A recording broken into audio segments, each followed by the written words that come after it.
Welcome back to the Showboat in Las Vegas with Hall of Famer Earl Anthony. I'm Steve Grad, and we are getting ready for frame number 7. Steve DiMartino has taken a 10-pin lead after 3 consecutive spares. A strike and a spare, a double has put him ahead of Derwin Pitre, who left an open in the 5th frame. He's now working on a strike. Derwin Pitre in the 7th frame, trailing by 10 pins. He hooked it to the Brooklyn side and lucky to knock down that 10-pin. Leaving only the 3-pin. He had the 310 for a minute there, and he's been fortunate. 3 balls in a row. He's thrown through the nose on lane 52. It's right through the center of the head pin, leaving an easy spare all 3 times. At this point, I think he's starting to feel a lot more pressure, and DiMartino is putting it on him. I'm very impressed with how DiMartino has come through in the clutch. And he's done, like you said, Steve, all through the tournament. He's just been steady, steady, steady, not making mistakes. By the way, Pitre on lane 52 has left that 3-pin twice in a row. Great crowd here at the Showboat, as always, enjoying the bowling.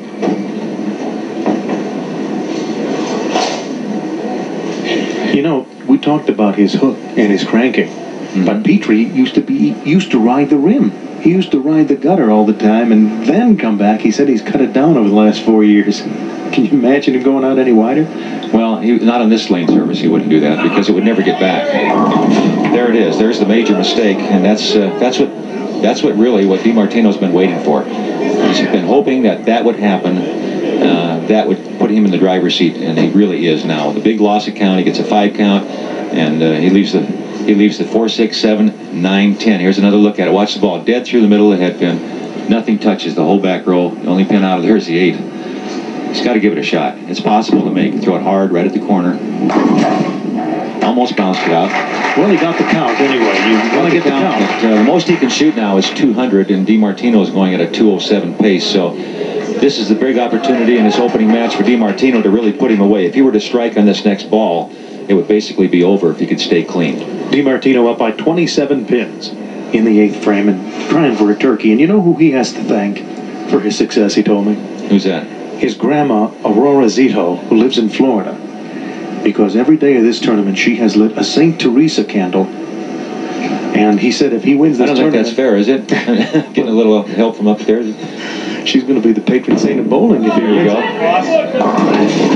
Lucky he didn't split when he hit that high. Well, he was lucky he didn't split. You're right, Steve, but he does have a really tough spare here. This because the 9 pin is still there. This the 3, 6, 9, 10. The idea here is to get the ball between the 3 and the 6, have the ball take out the 9. Obviously, the 6 would then take out the 10. It'll be interesting to see how he plays this. He's never had an open in this match.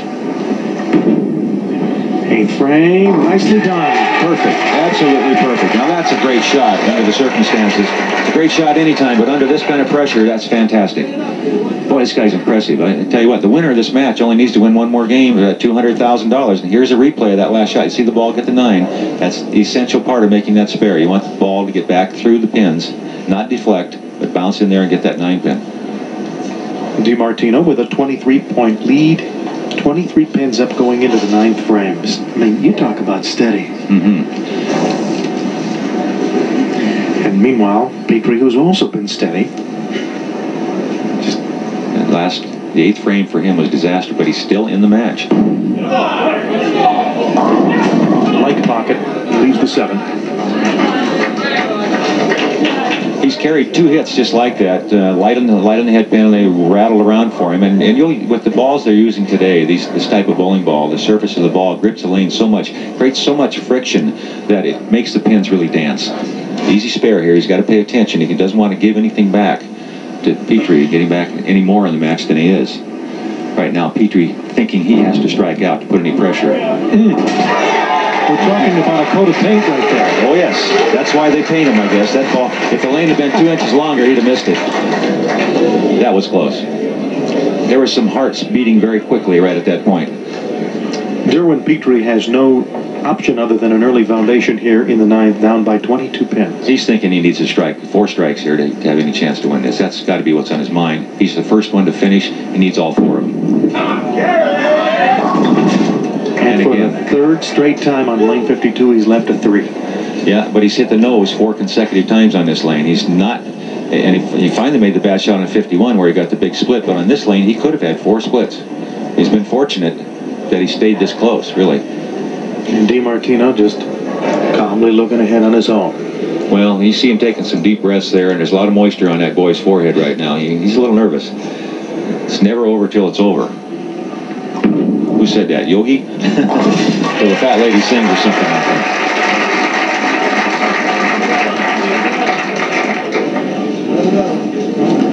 PITRE moves over to 51. He has to strike here. If he doesn't strike here, it's really up to DiMartino just to keep the ball on the lane. That's all he would have to do. Well, see, now the most he can play is 179. DiMartino going at a 202 pace would really only need to get the ball on the lane to win the match. And, you know, like we're talking, Steve, there's a lot of money at stake, and you said, and I think you're right, life-changing money, $200,000 for first place. This puts Steve DiMartino in that championship match. And he's way up there, 23 pins.